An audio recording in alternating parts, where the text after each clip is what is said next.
नमस्कार, मैं रचना शर्मा। चढ़ती कला टाइम टीवी देख रहे हैं सभी दर्शकों का स्वागत करती हूं। आप देख रहे हैं टॉप 10 न्यूज।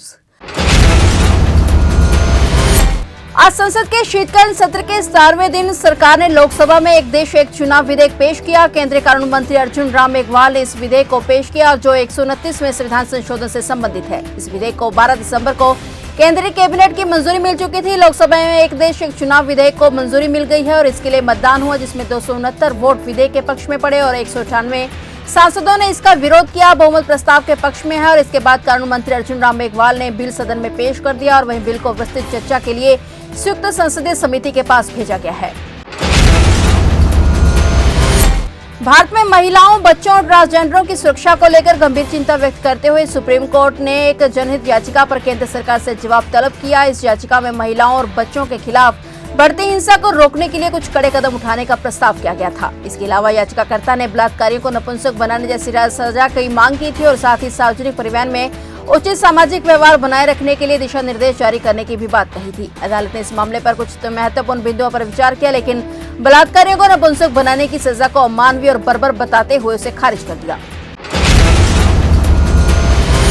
प्रधानमंत्री नरेंद्र मोदी 21 से 22 दिसंबर को कुवैत दौरे पर जा सकते हैं। पीएम मोदी का खाड़ी के देश कुवैत का यह दौरा कई मायनों से अहम माना जा रहा है। हाल ही में कुवैत के विदेश मंत्री भारत आए थे और पीएम को कुवैत दौरे का निमंत्रण दिया था। इससे पहले साल 1981 में किसी भारतीय पीएम ने कुवैत का दौरा किया था। 1961 में भारतीय और कुवैत के बीच राजनयिक संबंध बने थे, जिसके बाद से दोनों देशों के संबंध शानदार रहे। इससे पहले कोविड महामारी के कारण 2022 में पीएम मोदी की प्रस्तावित कुवैत यात्रा स्थगित कर दी गई थी।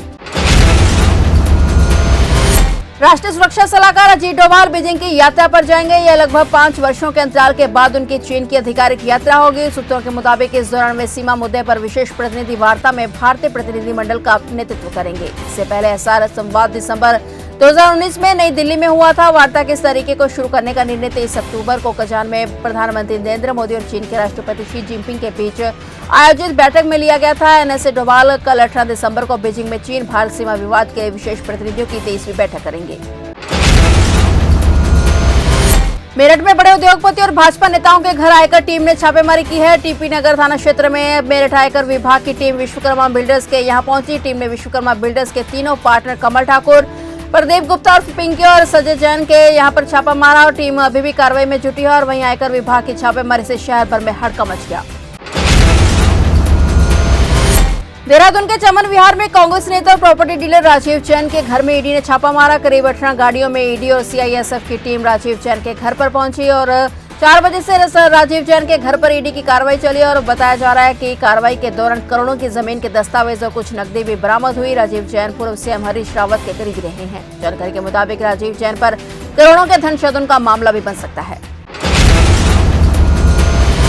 किसान नेता जगजीत सिंह डल्लेवाल के खनौरी बॉर्डर पर चल रहे आमरण अनशन को आज 22वां दिन है। उनकी हालत लगातार नाजुक बनी हुई है और इस बीच किसान नेता सरवन सिंह पंधेर का बयान सामने आया है। उन्होंने कहा कि जगजीत सिंह डल्लेवाल की सेहत नाजुक बनी हुई है। उन्हें कुछ भी होता है तो जिम्मेदार केवल केंद्र सरकार होगी, क्योंकि समय रहते हुए वह मुद्दे को निपटा नहीं पा रही। वहीं सरवन सिंह पंधेर ने कहा कि कल 18 दिसंबर को हम रेल रोको आंदोलन करेंगे। उन्होंने किसानों से भी अपील की कि जिन गाँव में रेलवे फाटक है वहां पर आप रेल जाम करें।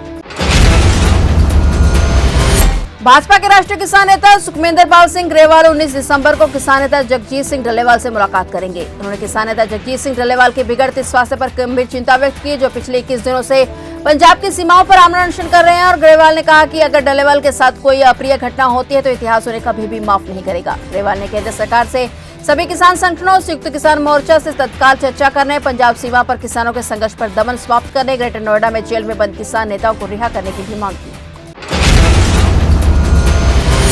अमेरिका के नवनिर्वाचित राष्ट्रपति डोनाल्ड ट्रंप को हश मनी मामले में बड़ा झटका लगा है। न्यूयॉर्क के जज जुआन मर्चे ने इस फैसले में साफ कर दिया है कि राष्ट्रपति बनने के बाद भी ट्रंप को इस मामले में कोई राहत नहीं मिलेगी। अदालत ने उनके मई में सुनाई गई सजा को बरकरार रखा है। ये फैसला राष्ट्रपति पद पर रहते हुए भी कानूनी जवाबदेही का एक मजबूत संदेश देता है। इस फैसले के बाद संभावना बढ़ गई है कि ट्रंप गंभीर आपराधिक आरोप के साथ व्हाइट हाउस जाने वाले अमेरिका के पहले राष्ट्रपति बन सकते हैं।